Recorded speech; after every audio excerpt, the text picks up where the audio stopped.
Hey guys, welcome back to Resistance Chicks. We're your hosts, Leah and Michelle. So for those of you that are joining us again and missed our program, hi, Mr. Kansas. Do you want to come say hi to the people?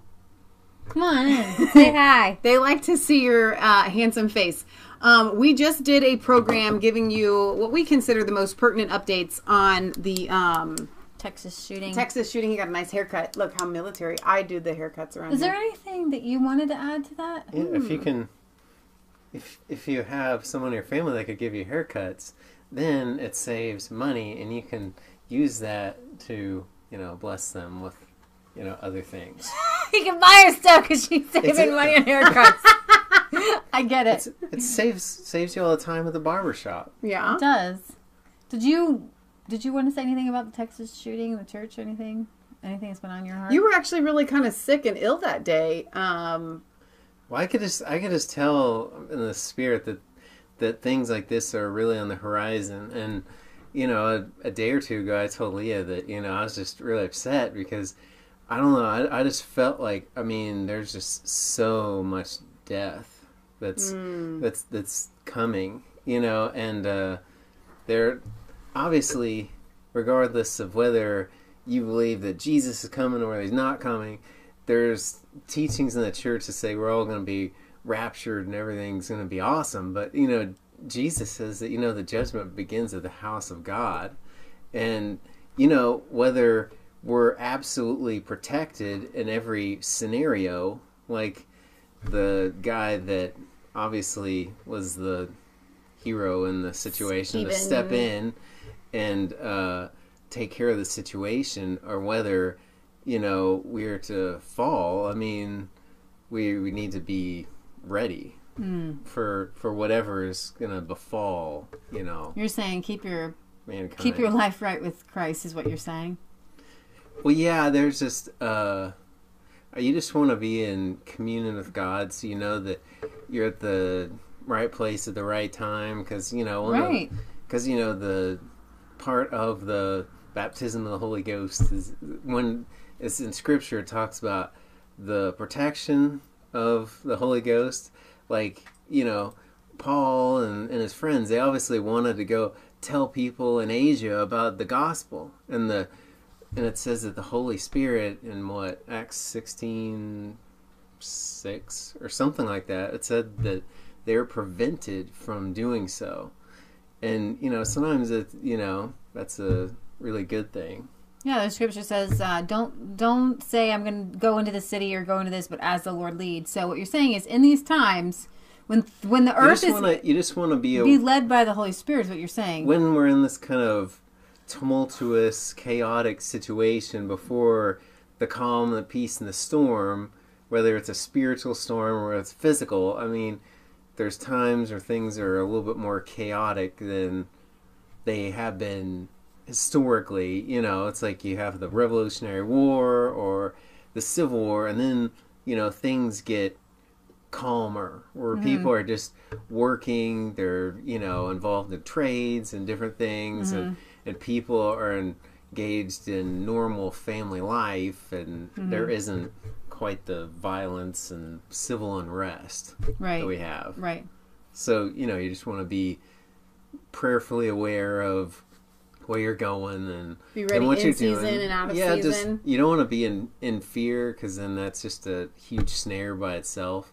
But you just want to be prayerfully aware that I want to be in God's will. I just want to seek out what God wants for me today, and as long as you're following that, then when you're right.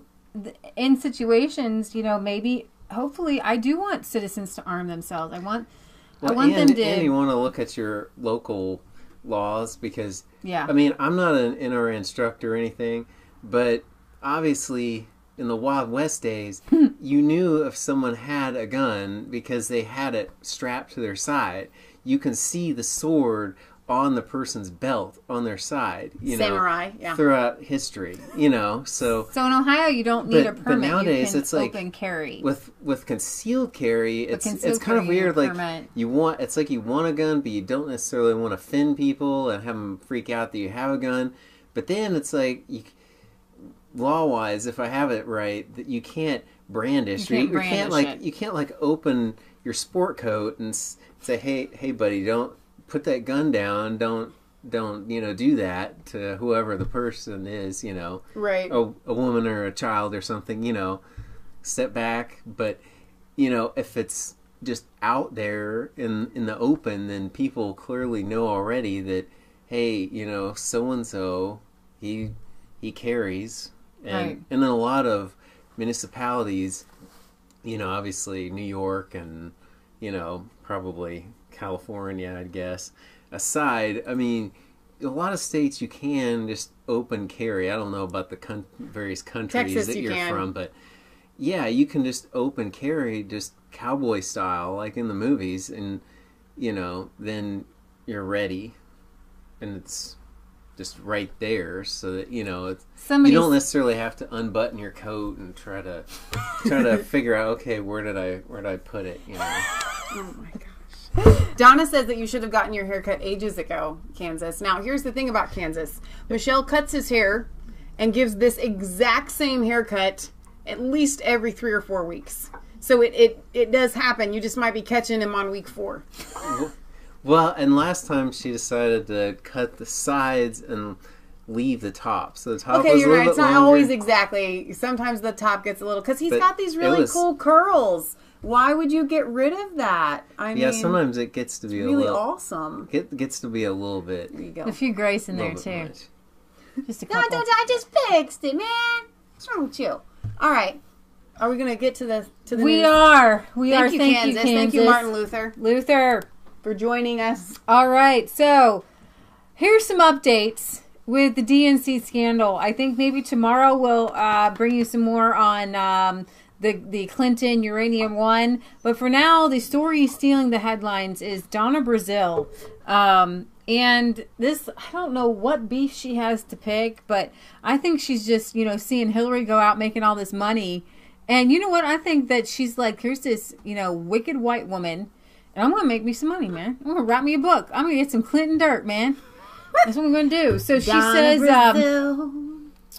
the first thing, the title of the thing that you're reading is that Donna Brazile dedicated her book to Seth Rich. Now, it's kind of like she's going back and forth. She thinks that the Russians may have killed Seth Rich, and she knows who killed Seth Rich. I know. I think she's playing us all.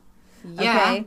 But she said she feared for her life after Seth Rich died, and she goes thinks the Russians are going to come and get her. And she said, she says about Hillary Clinton, I had to bury a boy, and like she was close to Seth or whatever. She's capitalizing on his death too, but I find it incredibly hilarious. It's one of those things where it's almost like it was the Russians.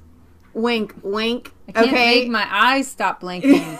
I mean, I get a twitch when I lie. We don't know who the Russians are, Yeah. Right. Russia is Seth Rich. All right, Donna Brazile, the DNC watched Russians steal data for a whole month so they could win the state primaries. So it's kind of like with Obama didn't come out right away. If this whole Russian thing was as big as everybody thinks it is, they obviously didn't take it seriously in the beginning, and now World War III has resulted. Donna Brazile says in her new book that they went against professional advice from CrowdStrike and sat idly by for a month while Russians just sold data for a month. Are you joking me? Are you serious? This is just insane. In May, when CrowdStrike recommended that we take down our system and rebuild it, the DNC told them to wait a month because the state primaries for the presidential election were underway and the party and the staff needed to be at their computers to manage these efforts. Mm-hmm. She wrote in her book, Hacks. For a whole month, CrowdStrike watched Cozy Bear and Fancy Bear operating. Cozy Bear was hacking the force that had been in the DNC system for nearly a year. Really? Cozy Bear and Fancy Bear are cybersecurity firms that have reported ties to Russian hackers. Both groups are blamed for the hacks in the DNC. Are those real names? I don't know. But the point is, I want to point out to you, what makes it even more disgustingly weird is that the WikiLeaks email are dated after this. So, let me see if I can find that one. Somebody had sent me a message today talking about Trey Gowdy, and I watched this interview where Trey Gowdy was saying how the WikiLeaks should not have been released, And I don't know. And he was defending Mueller, saying that he should. I'm just throwing this out there because you reminded me the WikiLeaks. Gowdy's done a lot of stupid stuff. I don't know about Gowdy. Yeah. Most WikiLeaks emails weren't even written until after DNC knew it was hacked. The majority of Democratic National Committee emails released by WikiLeaks were not even written until after the DNC knew it had been hacked, raising questions about the effectiveness of Democrats' decisions to turn to a private firm instead of the FBI. The DNC CEO, Amy Dacey, learned of the breach in late April, but of the 27,500 DNC emails published by WikiLeaks, fewer than 7,000 predate April 29th. A Daily Caller News Foundation analysis of the published emails showed that the majority were written between May 5th and May 25th after cybersecurity firm CrowdStrike was brought in to respond. The emails exposed dirty laundry that Democrats said swayed the election in President Trump's favor, and they may never have seen the light of the day had the DNC enlisted law enforcement to immediately lock down the system. Now remember, they went to the CrowdStrike, which is this quote-unquote private firm. And I believe that during this whole thing that Hillary didn't want the FBI in. They had people on the inside of CrowdStrike who wouldn't let the information out. Right. If the FBI got a hold of it, they would see that the DNC has been rigging the election. But the FBI did know. But I'm with you. The DNC never got a hold of the servers. Right, I know, I'm just saying, but go ahead. The DNC, or the FBI, never got a hold of the DNC servers. The FBI asked to see those servers, and DNC denied them to them. We have to take you upstairs, Bobby. Okay. All right. Oh, so, anyways, they obviously didn't care, and the whole thing smells like a rotten fish. So, by the way, that was a viewer named Danny that had sent me that link. So, thank you, Danny, for that on the Trey Gowdy issue. So, Fusion GPS founder met with Russian at the center of Trump Tower meeting. All these things go together. Now, remember, the DNC and the Clintons paid... Sydney, do you want to go upstairs? I'll get it. Okay. So, they actually paid to meet with that Russian chick who saw a meeting with Donald Trump Jr. And Fusion GPS founder met with the Russian at the center of the Trump Tower meeting. The founder of the opposition research firm behind the Steele dossier met with the Russian attorney who attended the June 16 Trump Tower meeting. Now, everybody keeps talking about this Trump Tower meeting and this collusion, but this is like where things have to totally equal each other out, if nothing else. It actually smells much rottener than that. It smells of the fact that they set Donald Jr. up because she met with the DNC first and then met with Donald Trump Jr. The revelation could prove significant to understanding how the Trump dossier was put together. Fusion GPS was the firm that commissioned the document, which was financed by the Clinton campaign and the DNC and written by former British spy Christopher Steele. Glenn Simpson, a founding partner of Fusion GPS, was with Russian attorney Natalia Veselinskaya just hours before she attended the June 9th, 2016 Trump Tower session. Simpson, a former Wall Street Journal reporter, was also with Veselinskaya after the meeting. So, I mean, seriously, the Fusion GPS guy who put together the Steele dossier against Donald Trump met with Natalia before and after the Trump Jr. meeting. This puts it all back on the DNC, all back on the Clintons, and the fact that they were actually using Russians to set up Donald Trump Jr. shows them that they all need to be in prison. I mean... So they really aren't lying when they do say it's the Russians. Because they are in bed with some Russians. So they're kind of telling a little truth. Glenn Simpson is a founding partner of Fusion GPS. A founding partner. Then Steele's first dossier memo was written just 10 days after the meeting, which is currently being scrutinized by Special Counsel Robert Mueller, but it's not going to go anywhere because he is on their team. Mm-hmm. Among the documents many claims is that the Kremlin had been feeding intelligence to Donald Trump. But why would Fusion GPS meet with Natalia before the Donald Trump meeting Junior meeting and afterwards. Purely coincidental. All right. This is huge. This is huge. Huge, huge, huge, huge, huge, huge, huge, huge. Because everyone in the media played this up. But the guy, the DNC Fusion GPS guy set them up. Okay. Now, Fusion GPS was actually paid by a Kremlin-linked firm while putting together the Steele dossier. That's embarrassing. Fusion GPS was being paid for work done on behalf of an oligarch with links to the Kremlin while it was investigating Trump campaign affiliates' ties with Russia. So, the question being, is it okay for this Fusion GPS to have been colluding with Russians? The opposition research firm Fusion GPS, which produced the famous Trump dossier, was receiving money from a law firm for work done on behalf of a Kremlin-linked oligarch. At the same time, it was paying a former British spy to investigate Trump's connections to Russia. This doesn't even make sense. The opposition research firm came under heavy scrutiny after the Washington Post reported in late October that the Clinton campaign and the Democratic National Committee helped fund the research that led to the now famous Trump dossier. Mark Ellis, the general counsel for the Clinton campaign, hired Fusion GPS in April 2016 to research any potential links, and we know about this. And then this guy, this spy, gets $168,000. All right. So, I think that's all I have on the updates for Donna Brazile. Not to like starkly move on, in case you guys have some comments. Yeah, well, maybe just for those of you that for some reason may not have seen the big news of Donna Brazile's book, before I get to the comments, maybe update on that. Just tell them. But that really, the fact that she dedicated her book to Seth Rich is the newest news.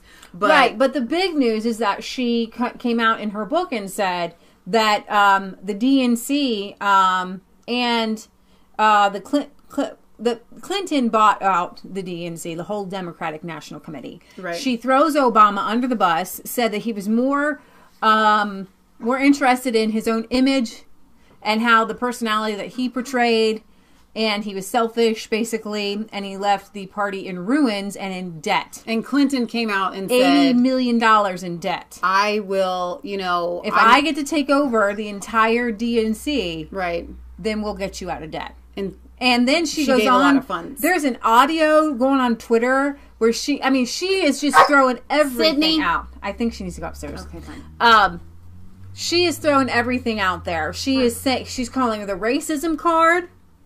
She's calling the woman card, and there is audio where she's meeting with the men, and she's thinking that they're pulling these man card things, and she said, "Gentlemen, let's put our blanks on the table." That was going around Twitter today. So, yay for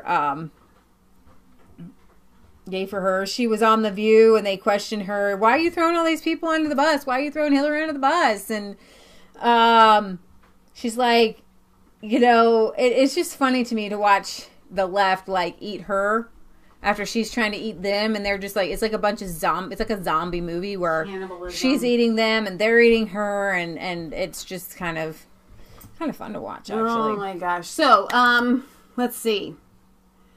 Edward says, I think she would have been killed, but the book helps. Plus, she is still defending the DNC like she knows she is a target. Let's see. Albert Crow says, WikiLeaks has never been wrong in over 12 years. Why is Podesta running and head of the DNC so stupid? ? Let alone Bernie being complicit. Yeah, there is the fact that Bernie was possibly paid off to support Clinton, probably. Sorry, guys. I'm out of breath from taking the dog upstairs. Rich appears elsewhere in Brazile's book. As the Post reported earlier in the weekend, she wrote that Rich's murder haunted her and that she'd instilled surveillance cameras at her home and would keep the blinds in her office window closed so she could not be seen by snipers. Okay. Let's see. Donna asked Hillary to start a reward fund for the murder of Seth Rich. Hillary did not reply. She said, I have to do. That was her last conversation she had with her, and she's like, I never brought it up, never spoke with her again about that. So, all right, Hillary obviously doesn't care. So, moving on to our next story. This is the one I wanted to bring you guys if you guys were with us in our last hour. was the Walmart shooter's stepsister says he's not this monster.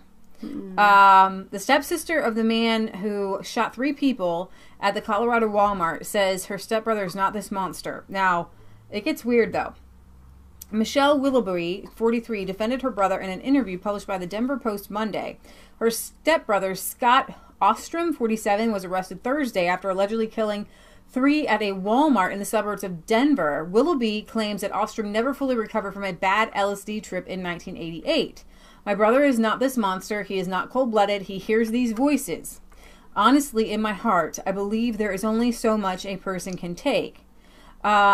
She says that she also told the Denver Post that she is calling from a boat in the middle of the Atlantic Ocean due to death threats she faces for defending her brother on social media. Wow. My brother was a people person. He had a different aura. I adored him. Ostrom allegedly took 16 doses of the hallucinogenic drug, which changed his personality. Prior to taking LSD at a party, he had a different aura, according to his stepsister. Following the incident, Ostrom became a recluse, claiming the devil was after him. Ostrom allegedly underwent a drug intervention at a hospital but never received psychological treatment. A Catholic priest also allegedly placed a crucifix on Ostrom's forehead, commanding demons to leave his body. Wow. So obviously the guy had issues. Now, and again, we can go back to, like we said earlier, when it comes to Devin Patrick Kelly, the perpetrator in the Texas shooting. It was one of 2 things or a combination of both, drugs, demons, or both. And in this case, I think that demonic possession cannot be ruled out here. Yeah. Okay. So this has been making the rounds on social media. Oxford puts Islamic scholar on leave over rape charges. Oxford University placed a prominent Islamic scholar on leave Tuesday after multiple women accused him of sexual assault and rape. The university released a statement Tuesday explaining that Tariq Ramadan, a major research fellow, they're really original with these names, Mohammed Ramadan, major research fellow, well, I mean, kind of we are too, Christiana, Faith, I mean, that's my middle name, but... All right, fellow at St. Anthony's College and professor of Islamic Studies would take a mutually agreed upon leave of absence effective immediately to allow Ramadan to address, maybe he'll fast and pray about it, the allegations against him. 3 women levied allegations in recent months of separate incidences of sexual assault and in some cases rape, 2 of whom claimed that Ramadan forced himself on them in hotels in France, while a third claims that he blackmailed her with compromising photos. Since then, more women have come forward to accuse Ramadan, with 4 of his former pupils accusing him of sexually harassing and having sex with them as teenagers in the 80s and the 90s. The 55-year-old Swiss national denied the claims and said he will sue for libel, and agreed upon leave of absence, blah, blah, blah. So I went ahead and I wanted to put that out there. I mean, that's a lot of chicks to call you out, buddy. Dang. So we know that you're allowed to do certain things in Islam. Now, this bothers me a little bit because I have watched the morning show and I never watched until the election. And this guy, I don't know what his name. I think his name is Mark so-and-so. Mark so-and-so works. Mark Jasper. Halpern. He is supposedly friends with Mika and Joe. And I'm going to show you this interview here, but the whole point of this article is to show that there's no coincidence between pro-rape Hollywood and the media that are anti-gun. Number one, right off the top of my head, I'm like, if you're against rape, wouldn't you want women to be able to be armed to protect themselves? No, you don't want guns in the hands of people. By my count, this Breitbart, more than 90 women have come forward to accuse disgraced Hollywood mogul Harvey Weinstein. 90, assuming even half of those allegations are true. Is it a wonder that Weinstein is so stridently anti-gun? Now remember, when he was first caught, Weinstein's statement said, I'm going to use this time as a time for self-reflection to deal with my demons. Demons are usually what you deal with when something has been done to you. Not that you're the demon-possessed satanic rapist. But at least he's honest. And then he goes on to say, I am going to turn all my attention against the NRA and go after the NRA. That has got to show you. If that doesn't show you. So Weinstein, are you trying to go after Stephen Williford, the hero with the AR-15? It's so weird. In Sutherland Springs, Texas? It's so weird. Because my money's on Stephen Williford. Is it confusing to anyone exactly why an alleged serial sexual predator would devote so much of his energy and wealth towards disarming the public? He's already gotten away with a bunch of crimes. He doesn't need a gun to do them. Right. He just uses his own power. There are a lot of criminals. That's what I'm trying to tell people. Criminals and bad people are going to do bad things even without weapons. He uses Willie as a weapon. Yeah. Okay? There's anything you can use as a weapon. You guys need to understand, we are a very wholesome group of people here. Weinstein's Willie weapon.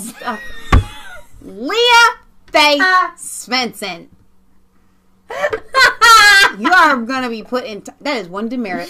Will he go to jail? Maybe. He's being indicted soon. Yes. It's a question we're all wondering. Leah, get your mind out of the gutter, man. Hey, we've read a song about that. But we won't. This is why you people stick around. It's not because we bring facts. It's not because we bring the news. It's not because of anything other than the fact that you're waiting for moments like that. That's why you're here. But that's okay. We'll keep you anyway. All right, what do you have next? I'm sorry, I'm stuck. According to the latest numbers, there are 67 men in Hollywood who stand accused of abusing women and children. Is that all? A few of those men are even accused of abusing other men. Spacey. You know what? Kevin Spacey, you need to put some spacey between you and other people. Okay? Not getting other people's it's spaceys. gonna be a whole rest of the night to play on words, isn't it? Kevin Spacey needs to give other people spacey. It's called a bubble. Get out of my spacey. I'm going to send you to space. E. Oh my gosh. All right. Let's see. Moreover, the Hollywood Reporter reveals that these stories are just the tip of the iceberg. Even now, my colleagues here and elsewhere are on the hunt, chasing hundreds of tips about harassment in many varied forms. Imagine that. Those 67 are merely the tip of the iceberg. Hundreds, maybe thousands of victims, their lives forever destroyed by powerful men who see vulnerable women as little more than blow-up dolls created to serve their sexual deviancy. Is it any wonder, then, that Hollywood, a town ruled by left-wing men, an institution dedicated to sexual abuse and shielding those abusers, is anti-gun, would prefer their pool of victims defenseless? This is really important because it is white, elitist, leftist men that want to disarm the citizens. Right. It's the commies. It's the Marxists, it's the Leninists, it's the Nazis who all disarm citizens first because they know that because we have our guns, you can't take us over. We go over this over and over and over again. Some idiot was on Morning Joe saying, name one time when good conservatives rose up against their government to demand their government didn't do anything. I'm like, dude, it's called the Revolutionary War, and good men, Thomas Jefferson said, good men are more they're more apt to suffer when evils are sufferable. So when things are tolerable, you're just going to suffer through it. Right. Okay? But we have our guns until that point where it literally becomes intolerable. Where you see in history, just in this century alone, and it's happening right now in Cuba, there are insufferable things happening in North Korea. Those are insufferable. You have the right. I would love to see North Koreans all armed and to take down their government. That would be fantastic. Okay? What if we just dropped a bunch of... In Venezuela, you can't have a gun. Weapons or something. They're all too brainwashed to take it up. Now, somebody had said, I don't have much sympathy for the actresses that come out 10 to 20 years later. Now, I'm with you there halfway. Well, maybe even a little bit more. Sorry, I have a hair on my lip here. If they stay in the business...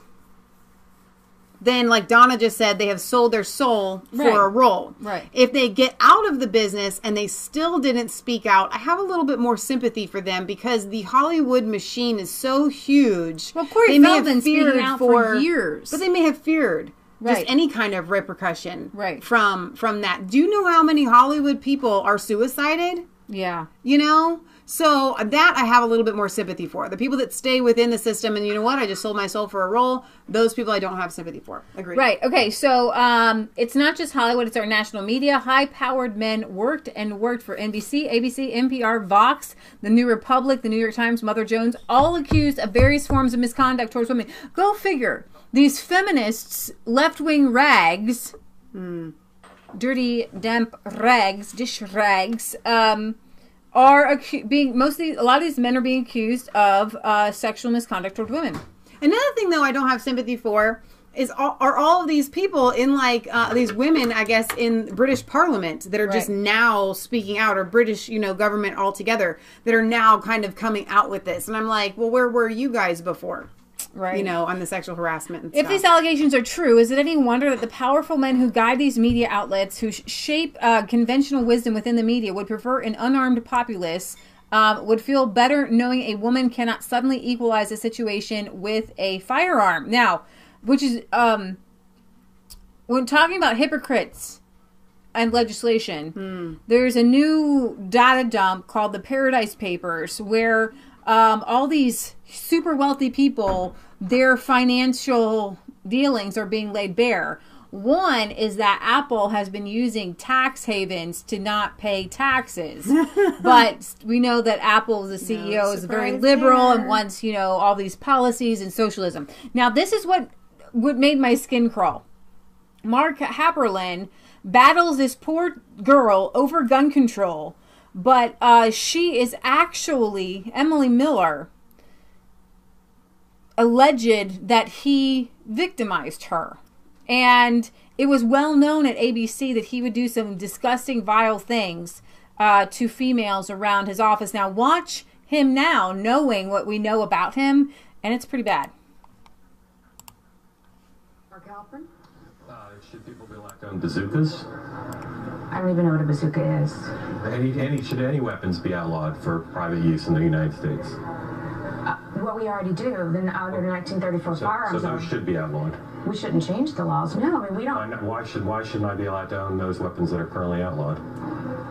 Why not? Because they've been outlawed since 1934. Well, I know, but why draw the line at those? Why are those outlawed? Because those are weapons of war. They are automatic machine guns. So we as a society I think that's the best way to defend myself. We as a society decided in 1934, and I don't think no one anywhere is arguing that we need to readdress that. Well, you can argue that, but no one else is with you on it. Where do you draw the line between a weapon that you say is a weapon? So semi-automatic versus automatic. Because? Talk about what was used in Newtown. Because why, though? Why is that a meaningful thing? If I think the best way to defend my family is with an automatic weapon... But nobody's saying that. That's a hypothetical that no one's saying. Well, I'm saying it. I'm saying I think that's the best way to defend my family. You, Mark Halpern, honestly want to own an automatic weapon? If I think it's the best way to defend... No, not if. Do you honestly want to? I think it's the best way to defend my family. Maximum firepower. Well, then you can apply to the ATF, right, and they'll do a background check on you, and you can get a $200 fine. I'm moving out as tri-state. I know. It's not funny. He wasn't even honest with her. It was very Right. disingenuous, and he sexually harassed her as well. So the fact that he's like, I don't want you to have a gun, is sick. He's just sick. They're all sick. They all should be Absolutely. all should be locked away for a very long time. Yes, they should. Okay. Actually, I'm going to come back to that one. I want to do... Britt Baza says, I one. think that the sexual harassment problem in the UK is the British politicians' answer to Hollywood. It's just a way to earn money from UK MPs. Thank you for that, Barry. Man arrested near White House for threatening to kill all white police. Police arrested a man who allegedly traveled to Washington, D.C. from Texas with the intent to kill all white people. The Montgomery County Police Department of Sutherland, Maryland, warned the Secret Service to be on the lookout for Michael Agria of Dallas, Texas. Fox 5 reported Agria's former wife had warned police of her ex-husband's intent and shared a Facebook post that said, "Now I am going to their White House. Be sure kill all white people." Police. White police, sorry. Dyslexia there. Secret Service personnel at the White House immediately increased their posture of readiness and began searching for Arriga. They arrested him near the White House. He was unarmed when police took him into custody. But the fact that he was there and had already made these threats, right? He could have been casing the joint. The White House being the joint. Yeah, casing the joint. Yeah, so that is disconcerting. We're going to play this here. Get this report from Fox 5.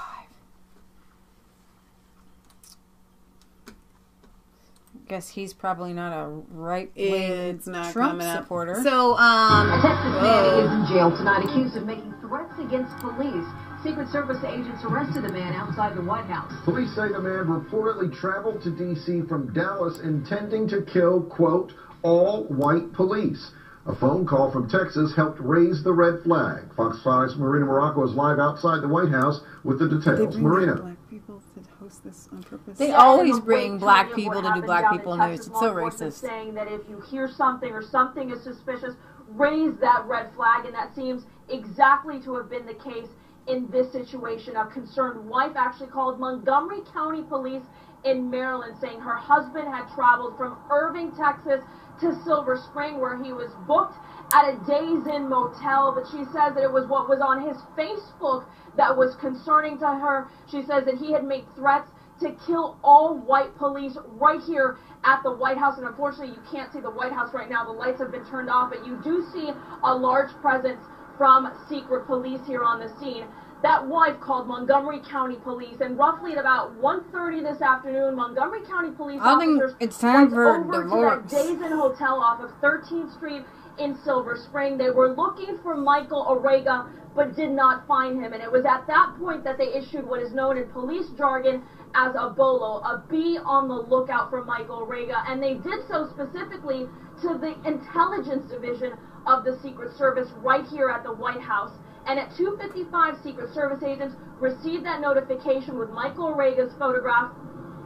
And about an hour and 10 minutes later, at 4:05, so they got him. I always wonder, you know, what if some guy went around and he was going to say, I'm going to go downtown and kill all black people? Probably people would lose their minds. Probably would have gotten a little bit more coverage. We're going to end with that. Now, I think we'll cover this again in our UK segment on Sunday, but two stories. One is a little bit bigger than the other one. We'll start with the this one. The chick in the middle, I think. Here. Yeah, she faces the death penalty for bringing tramadol pills into Egypt. Now, first of all, not the smartest move ever. However, but I who do said believe that pain pills were illegal to bring into Egypt? I mean, that's not something that I would have thought about. Here's the thing. Okay, so her husband is in Egypt. She is 33 years old. She was arrested with the tramadol tablets in her suitcase after she flew into a Red Sea beach resort for a 2-week break with her Egyptian husband.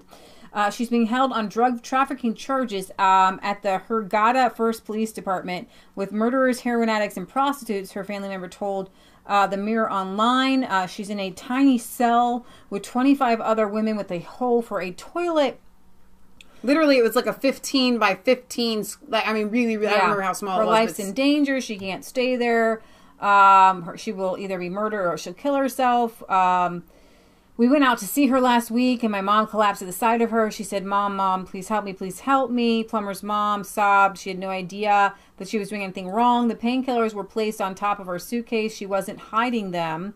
So what is is this an Egyptian law? Is there an international thing that everybody is supposed to know of that I don't? Like, let's say you need to travel and you have chronic pain. What, you can't take your pain pills with you, or you can't travel? Well, I'm gonna get to that. She has been told she's facing either 25 years in prison or the death penalty. Let's see. She was kept for 5 hours at the airport without an interpreter before signing a 38-page statement in Arabic she thought would let her leave. Instead, she's in a 15 by 15 foot cell. She texted her dad, says, I'm in trouble, I need your help. So she flew to the Hurghada airport October 9th for a stay with her husband, Omar. They met 4 years ago, and she jets out to see him 4 times a year. Now, this one is a little bit odd to me. I'm throwing this out there just to let everyone know I would never travel. I'm not traveling to Egypt. I'm not going to any Middle Eastern country that is led by an Islamic government. Here's the thing. We also love all of y'all, our UK viewers. And one day, perhaps at the, 400-year anniversary of the Pilgrims setting sail, we may come and visit. All right, but it's even questionable that we would want to come to the UK at this point. So she had 29 strips of tramadol, each containing 10 tablets, plus some naproxen given to her by a pal for her husband with back problems. In Britain, tramadol is prescription only, but it's banned in Turkey, where addicts use it as a heroin substitute. I can't even. The pills sell for 10 cents each. Now, my dog has them. They give them. They don't alter your mind. I guess somebody can try to use them, but they do. I think Britt said it is addictive. No, it's not. It's supposed. It's not. I mean, here's the thing.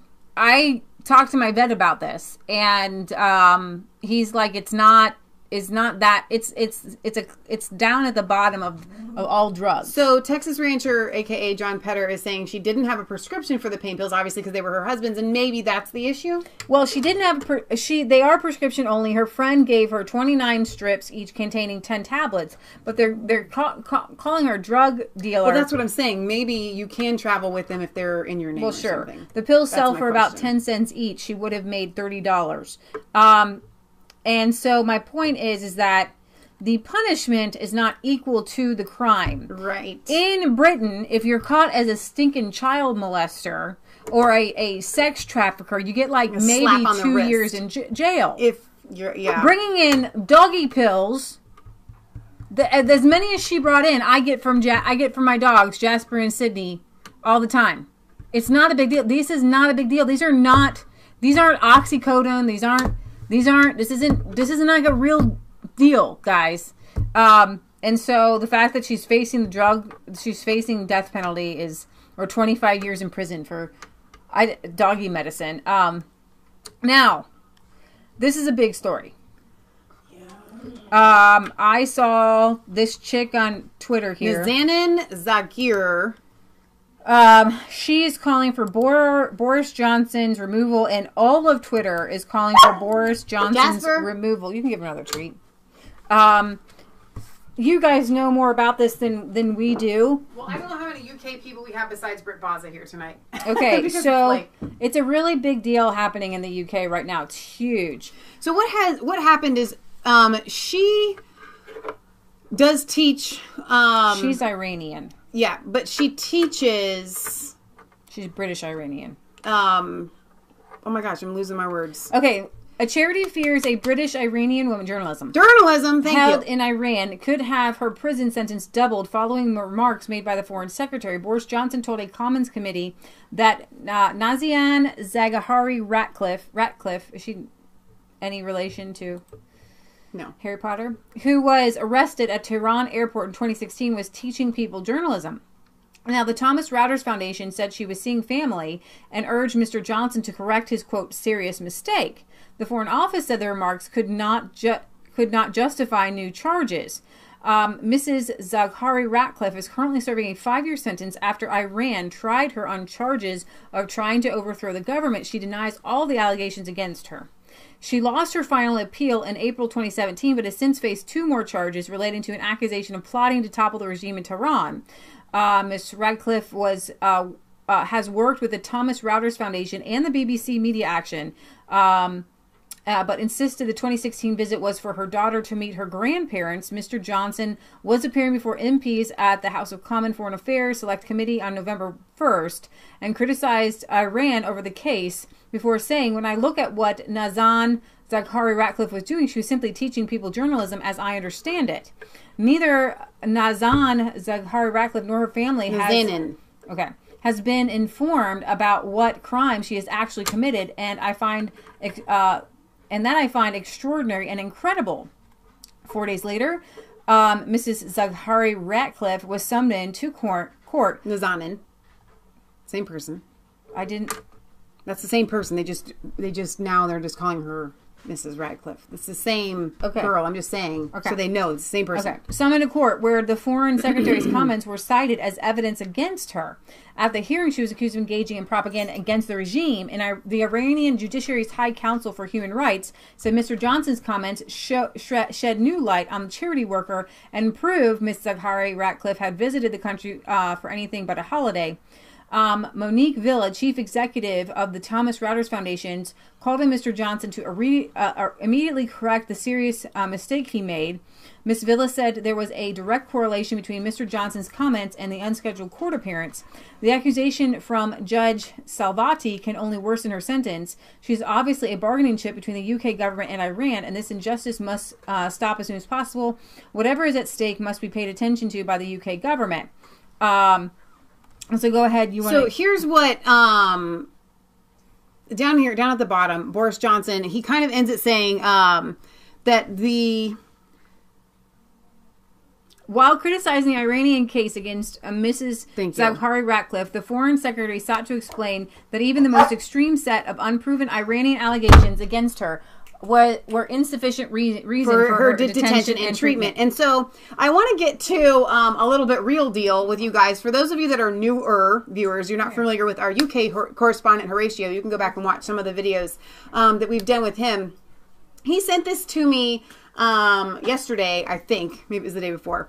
And he says, and this is how he says it to me, and I can't do my Yorkshire accent, sorry, forget it. Well, now I've woken back up a bit, because the masses are up in arms about this woman who was jailed in Iran earlier this year. Big PR campaign to get her back. Scandalous, inhumane, how dare they jail her for going to visit family. Now, Boris Johnson has said in the Commons inquiry that she was teaching. Much uproar. How dare he say this? He must correct his guffaw and say the BBC...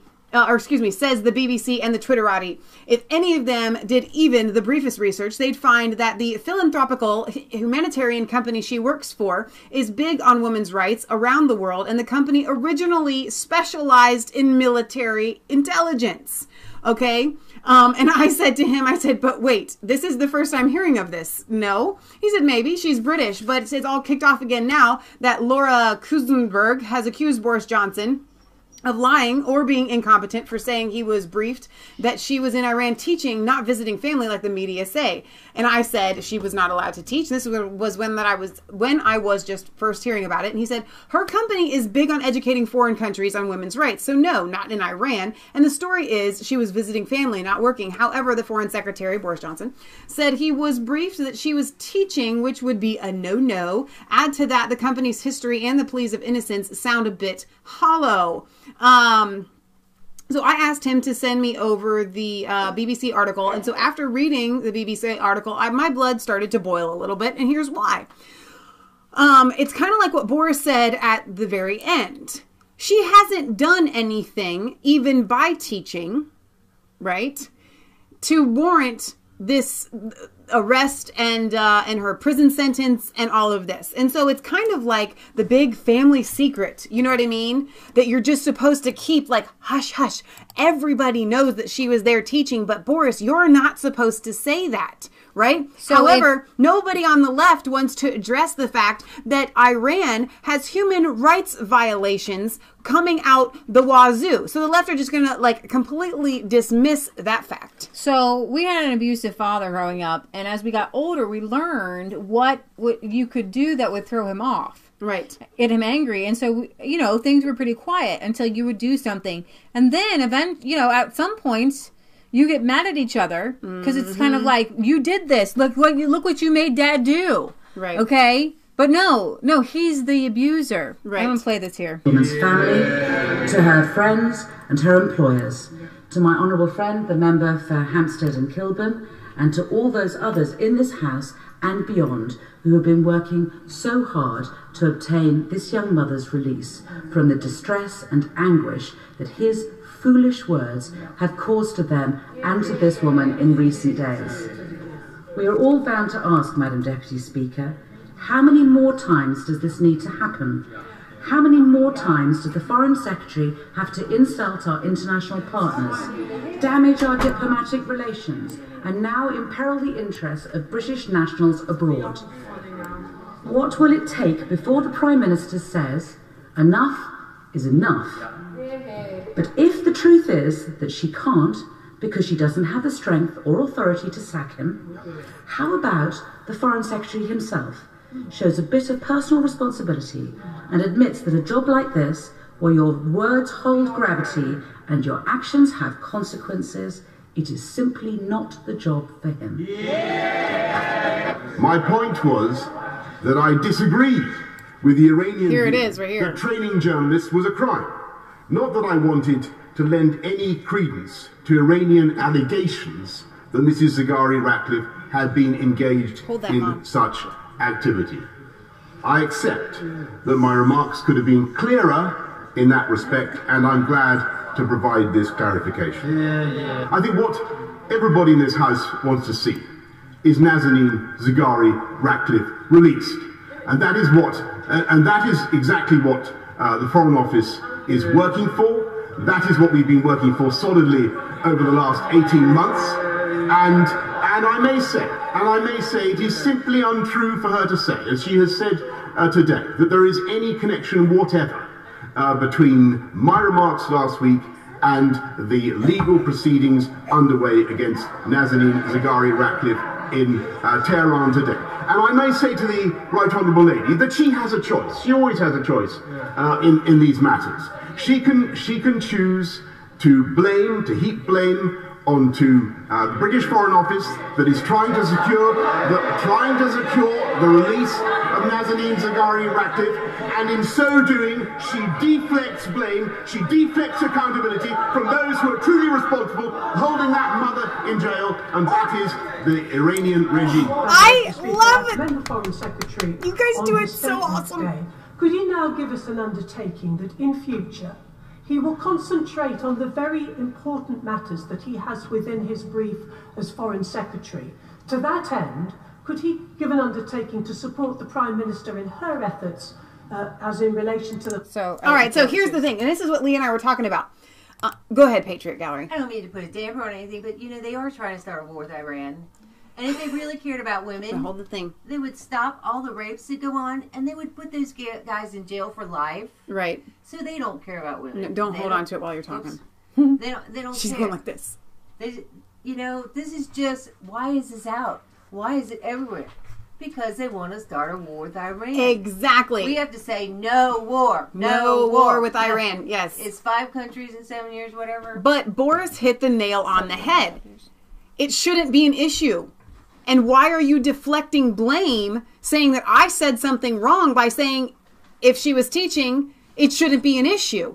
When they don't want to address the fact that what the Iranian government is doing by putting her in jail, even if she was teaching, is absolutely absurd. And what did you say in the car earlier when we were talking about it? Leah was getting really fired up when we had... Well, I said exactly what we just said. It's like saying to the guy...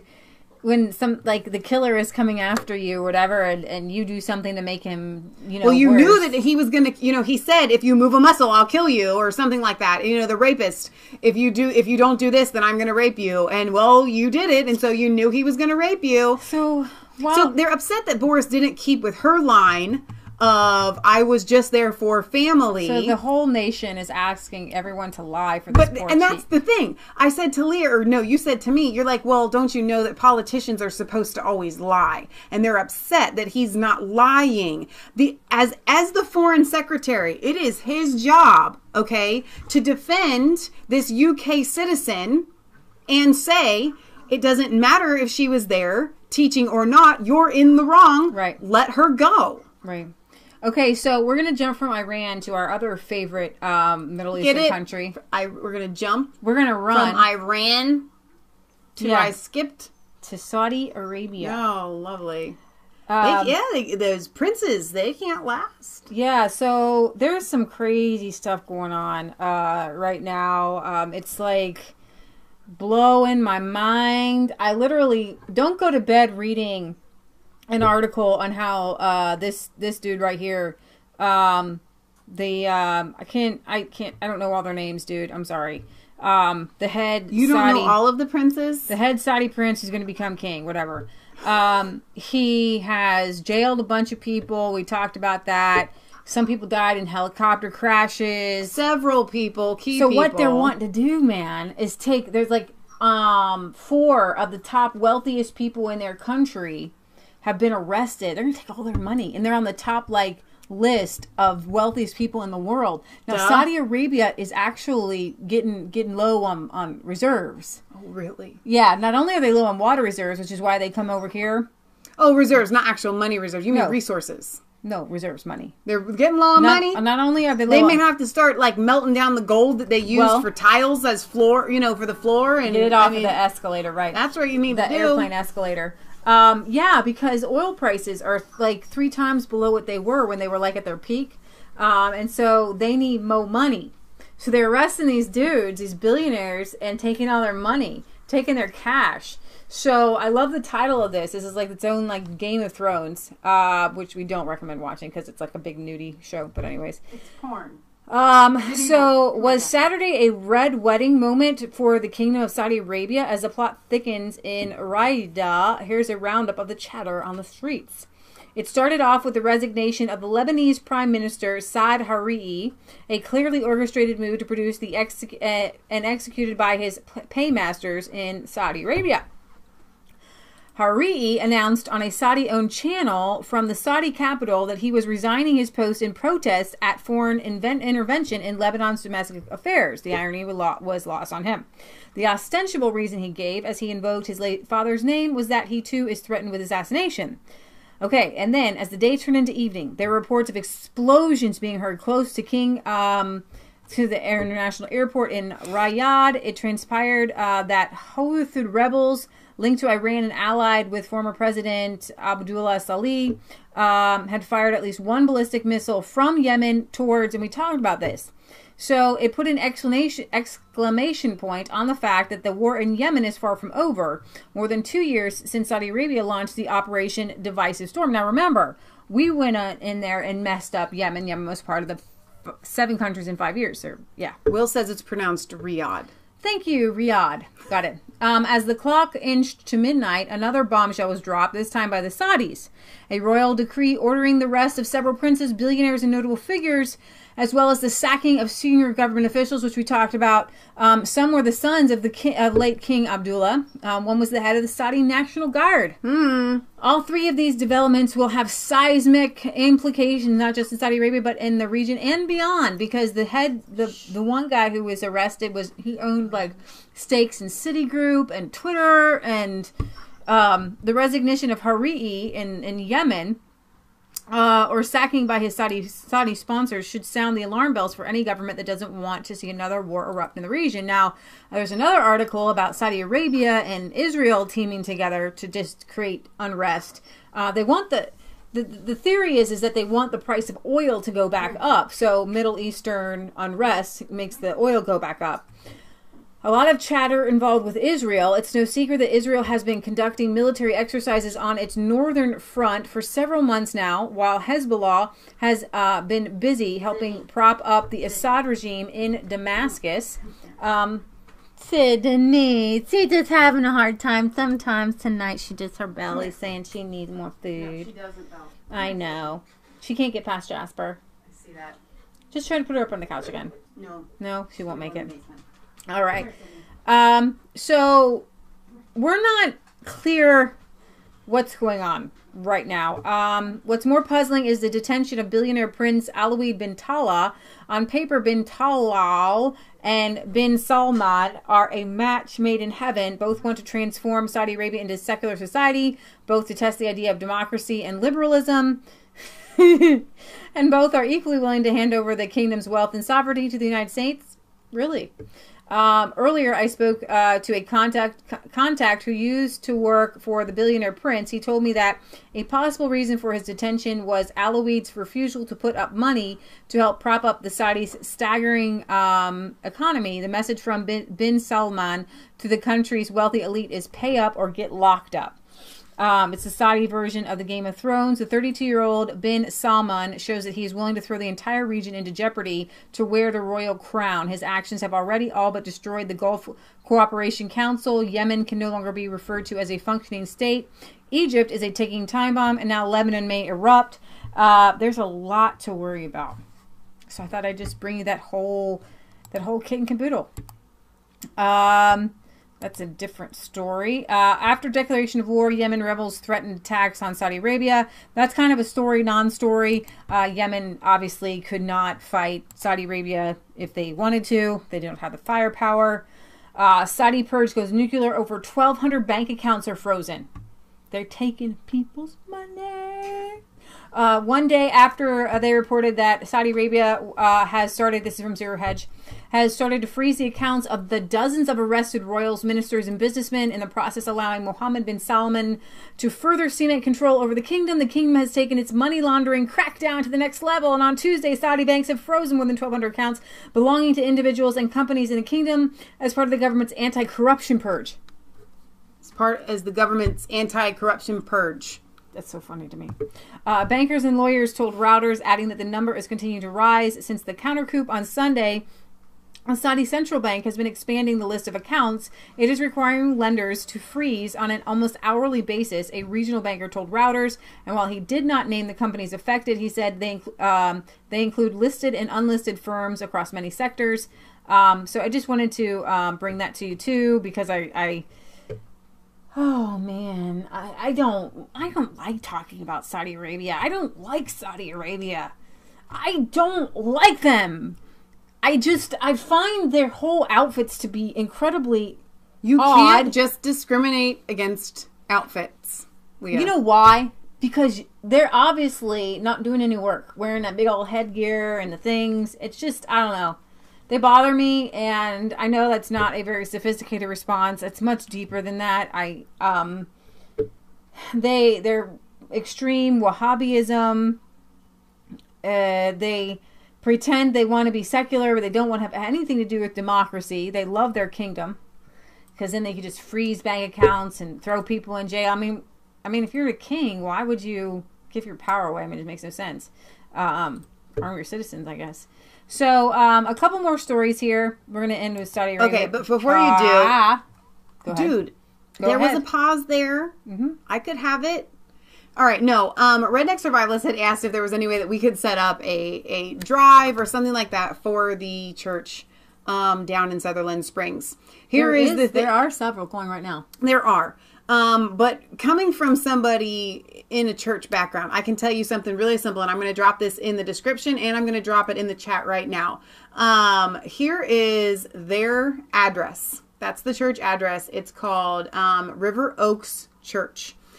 And literally any church in America can receive a check, and checks are very safe. Mm-hmm. You can literally just mail a donation to the church itself, and I can guarantee you that they will be using those funds. And that is what's so cool. When we have Hurricane Harvey and we have all of these other things and we don't know how to help, the fact that this happened to a church makes the donating process streamlined. It's so simple. It is so easy. You don't need to go through anything else. You can literally send donations directly to the church. It takes like 5 or 10%, so I would just send it straight to the church. I would send it straight to the church. Don't go through, and it cut out the middleman. Right. This is a real thing. It really happened. That's a real church. Send them whatever you want to send them. And because you have the address, you could send packages. You know what I mean? That's a very simple way to go about it. So I'm going to put that in the chat. I did already in the chat, and I'm going to put it in the description in this video and the previous video as well. So in keeping with our, and yes, absolutely, in keeping with our corruption theme for tonight, we have, we're going to talk about Rand Paul and finish this up here. An American woman faces 20 years in Zimbabwe for a tweet about Mugabe. Seriously, this is why dictatorships are not good. Friday, TechZim reported that Martha O'Donovan from Mugabe TV was taken into custody for a tweet that had allegedly been sent out by her during the Shoko Festival early September. Just when we thought the Ministry of Cybersecurity, Threat Detection, and Mitigation was a big joke, the cops fire a warning shot. We are reliably informed that at 5 a.m. this morning, Martha O'Donovan of Mugabe TV was picked up by the police and taken into their custody for tweeting against the president. In actual fact, Martha retweeted a tweet against the president, and amongst the 58 other retweets, she was picked out. Police came in with a search warrant and proceeded to confiscate all her electronic devices. Here is what it said. We are being led by a selfish and sick man. As the weekend progressed, the situation became considerably serious. She is charged. A charge sheet emerged on Twitter detailing her alleged crime. The government is laying 2 charges: subverting a constitutional government through masterminding a social media campaign to overthrow the government by unconstitutional means, with the campaign allegedly being run under the social media accounts, and it gives all these ads. Undermining the authority of and insulting the authority of the president by tweeting as Matagari a tweet that read, "We are being led by a selfish and sick man." I just wanted to let you know that. Wow. We have a lot of crazy dictators around the world. So we're gonna end with that one. You wanted to end? Yeah, we're gonna end with that one. Harvey Weinstein's Army of Spies. This was in our title. We're gonna finish with this in Rand Paul and something funny I thought was funny. In the fall of 2016... We're not anywhere close to being finished with all those you just listed. No, we are. Stick around. We'll be here for a while. In fall of 2016, Harvey Weinstein set out to suppress allegations that he had sexually harassed or assaulted numerous women. He began to hire private security agencies to collect information on the women and the journalists trying to expose the allegations. According to dozens of pages of documents and 7 people directly involved in the effort, the firms that Weinstein hired include Kroll, which is one of the world's largest corporate intelligence companies, and Black Cube, an enterprise run by former officers of Mossad and other Israeli intelligence agencies. Black Cube, which has branches in Tel Aviv, London, Paris, offers its clients the skills of operatives highly experienced and trained in Israel's elite military and government intelligence units. Now, hang on, because you're just reading a lot, and sometimes I think that other people may listen with more of like a not quite attuned ear. So if it just sounds like he is just talking, let's hear it. Let's hit the talking point is the fact that he has hired former Mossad agents to investigate the people that are accusing him of the sexual misconduct. Right. That's huge. Right. So the explicit goal of the investigations laid out in one contract with Black Cube signed in July was to stop the publication of the abuse allegations against Weinstein that eventually emerged in the New York Times and the New Yorker. Over the course of a year, Weinstein had the agencies target or collect information on dozens of individuals and compile psychological profiles that sometimes focused on their personal or sexual histories. Weinstein monitored the progress of the investigations personally. He also enlisted former employees from his firm Film Enterprises to join in the effort, collecting names and placing calls that, according to some sources who received them, felt intimidating. In some cases, the investigative effort was run through Weinstein's lawyers, including David Boies, a celebrated attorney who represented Al Gore in the 2000 presidential election dispute and argued for marriage equality before the Supreme Court. Boies personally signed the contract directing Black Cube to attempt to uncover information that would stop the publication of a Time story about Weinstein abuses. So you can drop this in there. And there's some juicy things in here. This is actually written by none other than our favorite Ronan Farrow now. Oh, yeah. And he is an in-depth journalist. There is way more to this article. Read the whole thing, but I wanted to put that out there. All right, so Rand Paul. I don't have a video for you. I'm just going to let you know what I know. Rand Paul lives in a upper middle class neighborhood in Bowling Green, Kentucky. And he has a home in a neighborhood, and I guess there's a lot of different things coming out. Some of the neighbors are saying that Rand Paul and the neighbor who just body slammed him, attacked him while he was mowing his lawn. Let's establish the fact that this wonderful Rand Paul mows his own lawn. Yeah, just think about that for a second. Okay, carry on. That's pretty cool. Was it a push mower? I think if it was tackled, it probably was a push mower. That's what I'm thinking. It was a push mowing. He wasn't even riding that lawnmower. Yeah. He was out there walking it.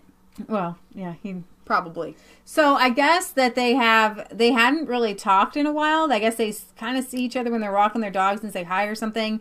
One neighbor said that he was the guy who attacked Rand Paul was as left as lefties get, like a social justice warrior guy who but a wealthy one. Yeah. And don't trust rich people. But when I Googled it on Twitter, I came across a Gentleman's Quarterly, GQ little headline that said, "Sounds like Rand Paul is the worst neighbor ever." Which I found incredibly stupid because... have you ever seen the guy? I read the article, and this is what he said that Rand Paul's bad neighborism was. So, the homeowner association builder, the builder for all these homes, said that Rand Paul was so hard to work with because he didn't want to follow all the rules. He wanted his home to be different. Mm-hmm. And that Rand Paul doesn't believes too much in property rights. And that when you're building your own home and you're in a neighborhood, he didn't understand the definition of, homeowners associations and things like that. Right. So, and he's like, but his neighbor was like the best to work with. Okay. Because like he would follow all the rules. And so the things that I hate, the stickler for the rule people. I know. Like I do not have, if you're that type of, is that like a type A type person? I just can't. I don't have the patience for you people. So okay, good enough is good enough. The line being put out now is that Rand Paul and this guy who shared like a corner, blew some leaves onto the guy's property and stuff. And the explanation then was like, "Have you ever seen angry neighbors get angry over this stuff?" And I have. But they said it wasn't political. They said it was over the lawn, and that the article said Rand Paul was a horrible neighbor. He grew pumpkins in his front yard. Oh, I cannot believe he did that. He had a compost pile. No. So awful. So awful. He had a compost pile. In these upper echelon neighborhoods? And he didn't get to his leaves right away all the time. Oh my gosh. He left leaves in his lawn? Yeah. He didn't hire somebody to But the other take guy care was of like that? so good. Like he kept his yard manicured and like got his leaves all the time. Did he pay anybody to do that or did he do it himself? I don't know, but like that is what like I draw the line at the pumpkins in the yard. I mean, seriously. I can't imagine anybody that would want to do that. But literally the GQ you buy article pumpkins at the store. The GQ article said, "Sounds like Rand Paul is the worst neighbor ever." Oh my gosh. And a compost pile? Can you imagine the smell and what it would look like? So I said, you know what? I have a neighbor who at 7 a.m. was cussing out her daughter saying, "You ungrateful little pieces of blank, blank, blank, blank, blank." I went on this long rant. And Those words need to go into the compost pile, lady. And I was like, you know what? You want to trade my neighbor? I'll trade her for Rand Paul. Oh, yeah. We'll take Rand Paul. I said, I think they even do drugs, which they do. Yeah. So I'm pretty sure that Rand Paul's not exactly the worst neighbor ever on those grounds.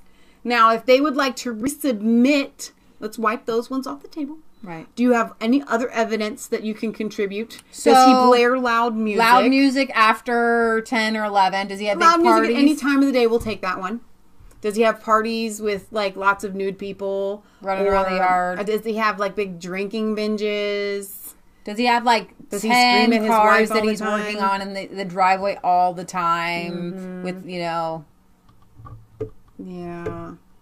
Or is he the neighbor that's going and picking on everything that you do? Because actually, that's the definition of the worst neighbor ever. So Rand Paul, at first it came out, his office said the injuries were minor. He has 5 cracked libs and like a Hang on. If we had 5 cracked libs, we'd be in business. Yeah. Down with the libs. You said libs. I said ribs. You said libs. I said ribs. Did she say libs? Or did she say ribs? 5 cracked ribs. I think you had libs on the mind. Lung. Dang it. And these injuries are very serious. They could be potentially very serious. And he's in a lot of pain. He's having trouble breathing. And the authorities are looking to upgrade the charges because they first charge it with a misdemeanor. But if they upgrade the charges, the guy could get 10 years in prison. What? Yeah. Wow.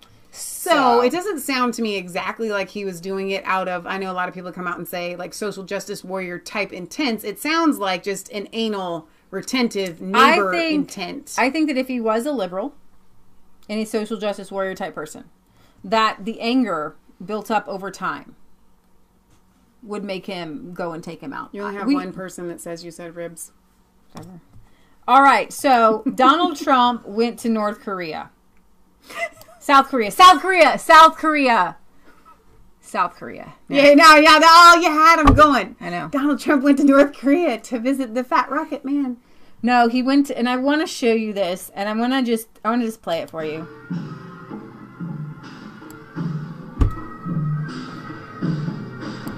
Now, it's the best ever. Whoa. Now what's weird is that, like, last night, after reading the King Abdullah thing, don't read those things before you go to bed. Because I had a dream that I was riding in one of those with some rich elite guy. Yeah, that's some fancy outfits they have going on there. What are these, like, things that are on you guys? I don't know, it might be too far away for you to see that, but that is a fancy procession. Now, the music gets real good here in a second.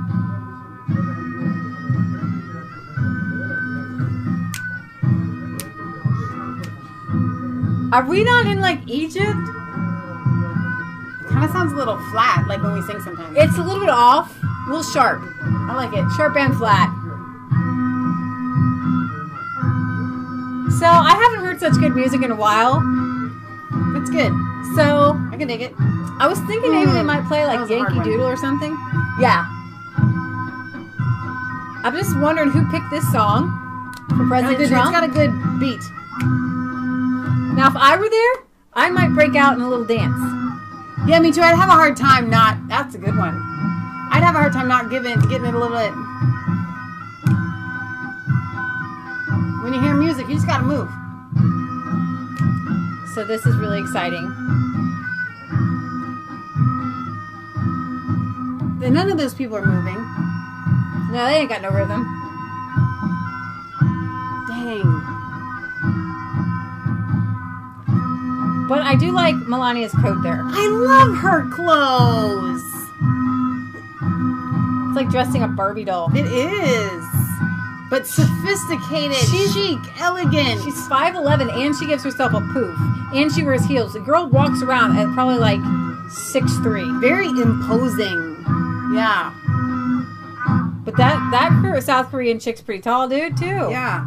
There's a lot of tall people in this thing. All right. So that's better music. I know. So that's what I ended on. So Trump is touring Asia now, and I just wanted to.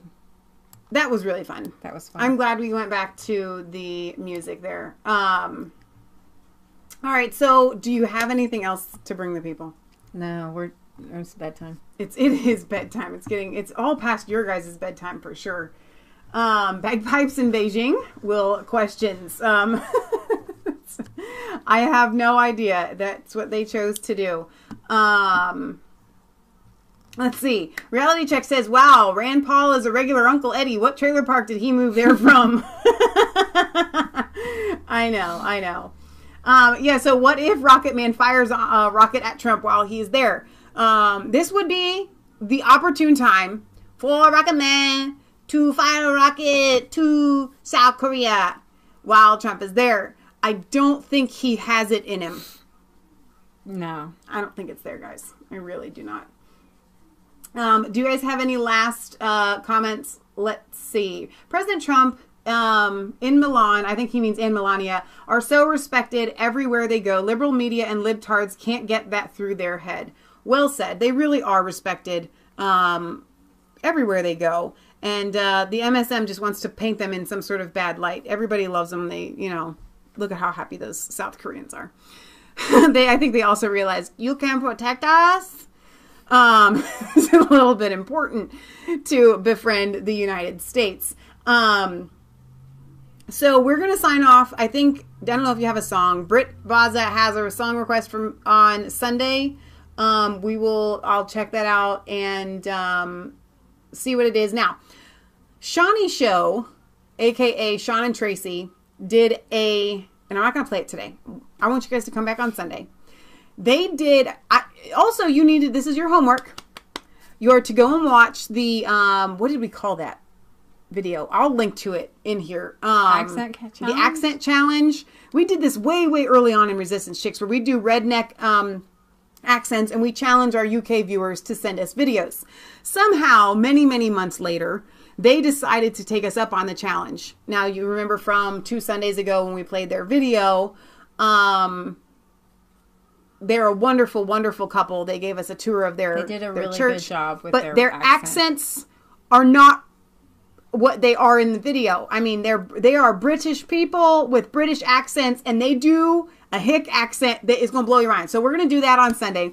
Shawnee had also asked us to do a Q&A Leah and Michelle video. We did one with Horatio once, which we need to do some more Horatio videos. You guys need to egg him on. Have him back on a Sunday or so. But I think we are going to try to schedule a Leah and Michelle question and answer time where he just, for you guys to ask what we believe on specific issues. You know what? It would be great if you submitted them ahead of time. Nah. Yeah, no, because sometimes people... On the spot. But I think it would be cool. Oh, but if they can't be here live? Well... I thought it was good for Horatio because they submitted some of the questions ahead of time to give you an idea. Here's what we'll do. I'll put out a separate video saying when this is going to take place, and you can submit questions in advance, and you can submit questions during the live chat. So I want to let you guys know that will be up and coming. That sounds like fun. I know. I'm kind of excited about that too. So that'll be a special as they say in Britain, a special one-off. Thing that we shall do, completely unrelated to the news, but actually totally related because you can ask us questions about anything. Okay, so... Like, comment, subscribe to Mass Faith 3 and Resistance Chicks. Ring the bell for notifications. Find us on Facebook. Follow us on Twitter. We love you. God loves you. God bless. Don't forget, it is not just a conspiracy theory. We have if it's the truth, and we have a P.O. Box 107. Milford, Ohio. 45150. P.O. Box. Okay. P.O. Box. Do you have a song for these people? Not tonight. All right, not tonight.